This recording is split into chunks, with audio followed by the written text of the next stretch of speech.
The current Atom processors are not as bad as we remember them. They have low power consumption and have a decent performance, that it might make some sense to use them.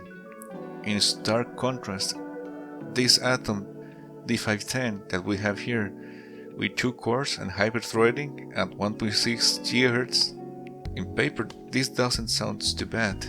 Now, as some might remember, back in 2010 it was common to have an LCD monitor or an HD TV instead of those bulky CRTs. So Zotac and others sold mini PCs such as this one in kits. So disassembly is very easy, and they have several mounting methods, ranging for vertical stands, pizza mounts, or just laying them on their side. To meet the multimedia factor, these were paired with an NVIDIA Ion graphics card, with the expectation of playing high-resolution videos, or at least that was the theory. Now, as we are talking about the old Atoms, this only supports DDR2 memory, so that might tell us something.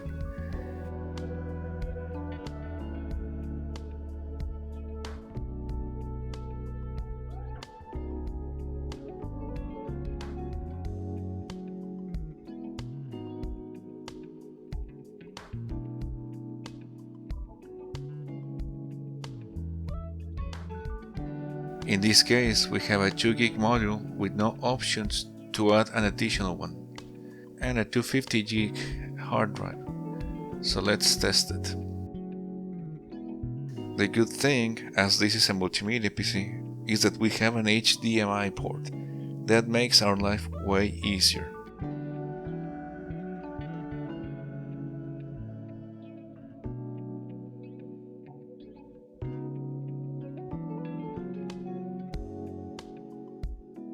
Turning it on, we are greeted with a vintage looking American Megatrend bias.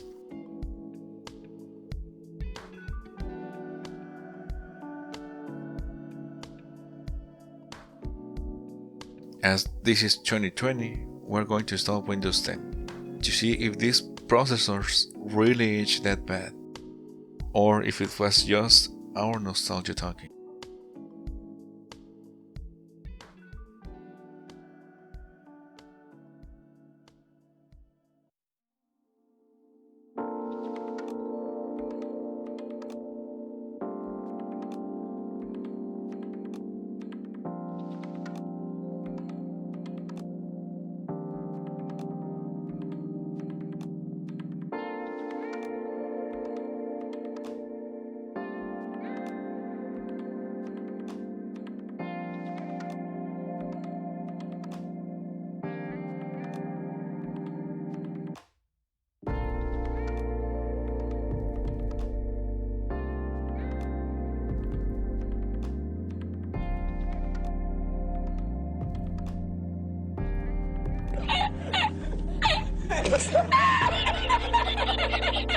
Just staying in the desktop, we can feel the sluggishness, but let's put some numbers to it.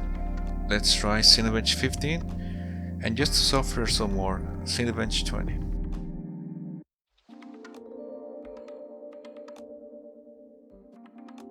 In a futile attempt to improve performance, I tried turning off the hard drive optimizations, but that only gave me more frustration in return.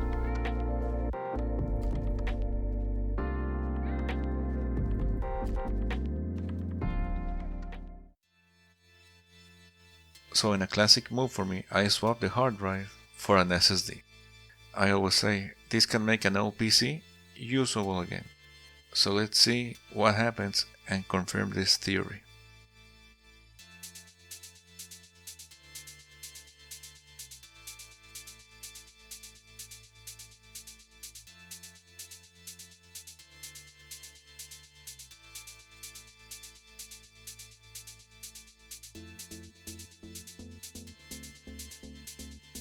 So, Windows 10 with an SSD feels the same as it did with a hard drive.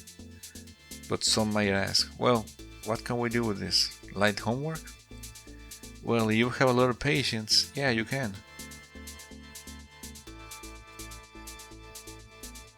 YouTube is horribly slow at all resolutions, and the culprit is the CPU, not the graphics card.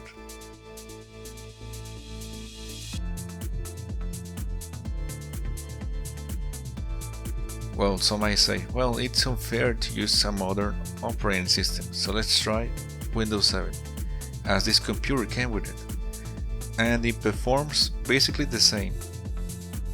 The RAM usage came down, but the CPU is still the limiting factor. So, in conclusion, I would not recommend any PC with an old Atom. Perhaps trying Linux could help out, but to be honest, the only usage I can see for this is to make a makeshift NAS with the eSATA, as this has no USB 3.0. So I will not give in to the nostalgia and buy one of these machines.